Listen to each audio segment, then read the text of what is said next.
Hola, bon dia. Estem a la sortida d'ambulàncies a l'Hospital de Sant Pau a Barcelona. Avui cobrirem la notícia de la investigació que es desenvolupa en aquest centre. La neurocirurgiana Elena Garcia ha diagnosticat més de 22 casos d'Alzheimer en el darrer any. A més, ens parlarà Raquel de Fonollosa, qui és la farmacèutica al cap de la investigació. Des del punt de vista mèdic, tothom sap que el principal símptoma de l'Alzheimer és la pèrdua de la memòria. Això implica situacions de rebuig, exclusió i estigmatització de les persones afectades per aquesta malaltia.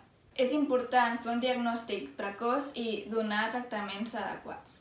Les persones afectades ja comencen a tenir neuropatologies a edats tempranes, és a dir, a partir dels 37 anys i per tant no són observables.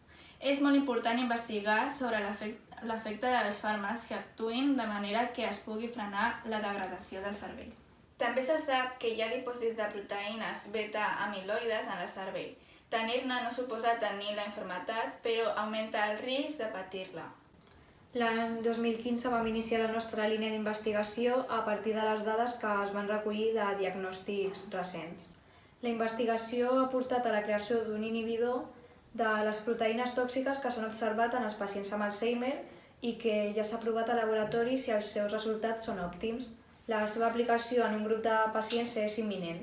El format d'aplicació en els pacients es donarà en funció del grau d'evolució de la malaltia en cada un d'ells.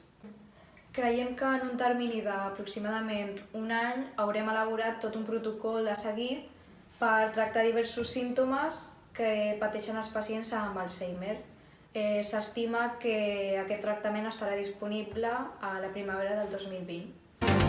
Fins aquí el que se sap de la possible cura que estarà disponible l'any vinent. Silènia Oliveira, Hospital Sant Pau, Canal Bella Ciao.